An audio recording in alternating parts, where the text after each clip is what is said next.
일본 정부가 K방산에 도전장을 던졌습니다. 전 세계를 상대로 신드롬을 일으키고 있는 K방산을 지켜보며 일본은 방위산업 쇠퇴의 위기감을 느낀 것일까요? 일본 정부가 자국 방위산업 활성화를 위한 정책을 마련 중인 것으로 알려졌습니다. 그간 일본의 방위산업은 쇠퇴 위기를 겪고 있었습니다. 제2방산이라 할 수 있는 일본 방위산업은 납품처가 자위대에 제한되어 있어 경영에 제약이 많습니다. 2003년 이후 100개가 넘는 기업이 방위 분야에서 철수한 상황입니다. 신냉전으로 재편되는 국제 질서 속에서 일본 정부는 유사시 전투 능력을 유지하기 위해 제2방산을 활성화할 필요가 있다고 판단한 셈입니다. 그렇다면 수출 촉진에 나선 제2방산은 신냉전의 국제 질서 속에서 K방산의 경쟁자가 될 수 있을까요? 뉴스원에서 전문가의 분석을 들어봤습니다. 우선 K방산에 대항할 제2방산 무기들은 어떤 것들이 있을까요?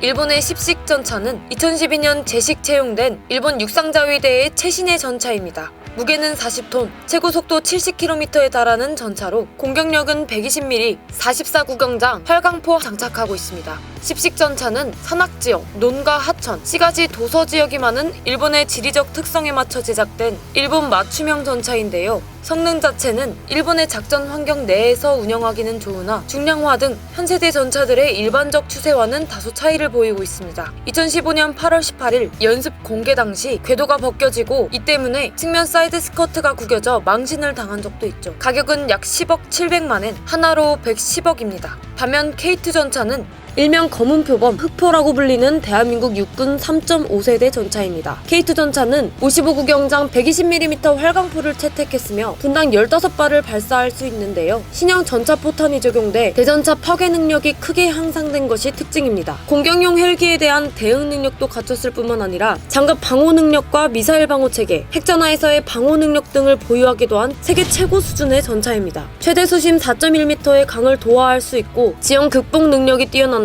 피하 식별 기능이 추가돼 우군간의 피해를 최소화할 수 있다는 장점도 있습니다. K2 전차의 가격은 하나로 90억입니다. 일본의 직구식 차륜형 자주 유탄포는 FH-70 견인포의 후속으로 개발된 자주 유탄포입니다. 2013년부터 2018년까지 총 99억엔, 하나로 1110억을 들여 개발된 이 자주포는 비용 절약을 위해 99식 자주포의 포신을 그대로 활용했으며 탄약과 장약도 공유합니다. 섬나라 특성상 공수가 가능해야 한다는 조건을 만족하기 위해 너무나도 경량화에 치중했다는 평가도 받고 있는데요. 대표적으로 인원을 수송할 공간이 없어 후방에 간이 공간을 만들어 탑승시키는 모습입니다.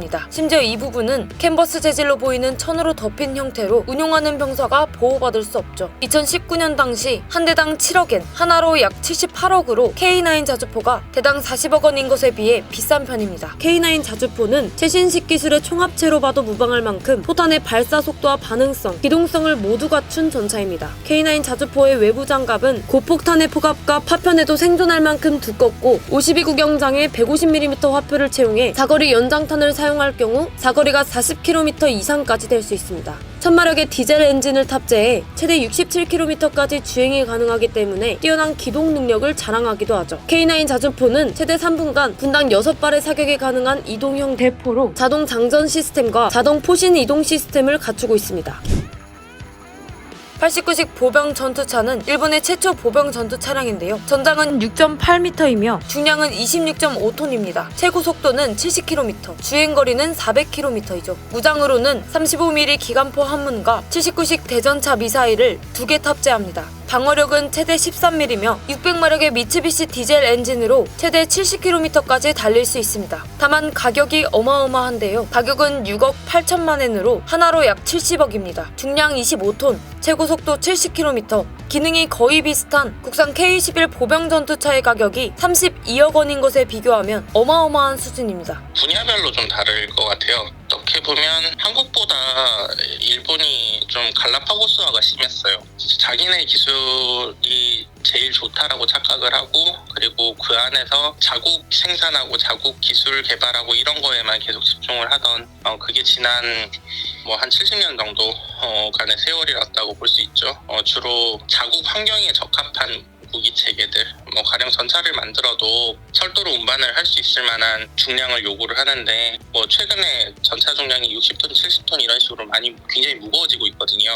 갈라파고스하고 굉장히 심한 국가예요. 그래서 세계 시장이나 이렇게 나가게 되면 사실 뭐 경쟁력이 크게 좋은 편은 아닌데 대신에 최근에 경향이 조금 바뀌고 있는 게 미국하고 협력을 하거나 유럽하고 협력을 해서 국제 공동개발이나 이런 형태로 무기체계를 개발을 하는 부분들이 좀 있어요. 이런 부분들이 가시적인 성과를 보일 경우에는 뭐 전투기 시장이라던가 성과가 나올 수 있는 상황이라고 볼 수 있습니다. 일단은 일본 무기체계가 우리도 사실 경계를 해야 될 부분인데 갈라파고스가 굉장히 심해요. 보통은 뭐 개발 비용이나 이런 것들을 아끼고 그리고 기술 공유를 하고 그리고 시장을 또 서로 공유를 하기 위해서 국제 공동개발이나 이런 형태를 많이 취해요. 그렇게 해야지 개발을 했었을 때 팔 시장을 확보를 할 수 있거든요. 특히나 방산 시장 같은 경우에는 정치적인 이슈들, 외교적인 관계들 이런 것들이 시장에서 굉장히 큰 영향을 끼치기 때문에 서로 국제 공동 개발을 해서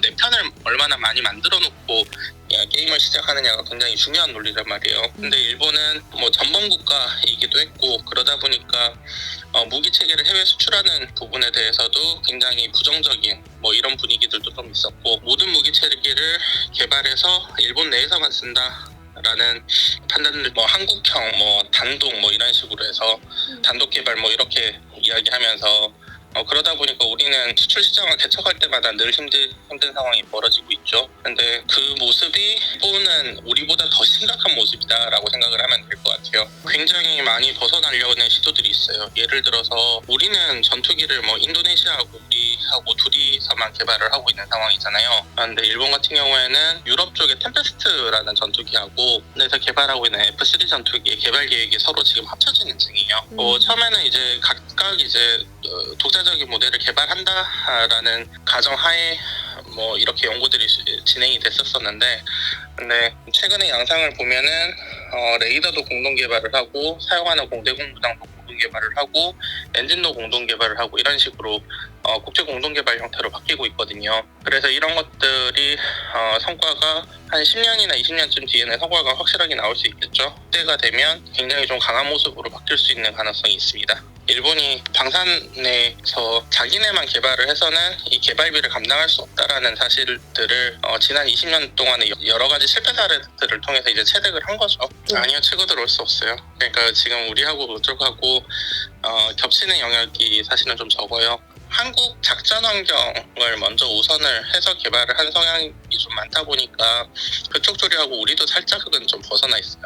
그나마 우리는 살아남은 상황이 되는 거고 근데 우리보다 굉장히 많이 벗어나 있는 게 일본 쪽이고 뭐 수출 시장에서는 거의 신생국이라고 보시면 됩니다. 뭐 성능도 고만고만한데 가격 경쟁력이 없어요 일본이.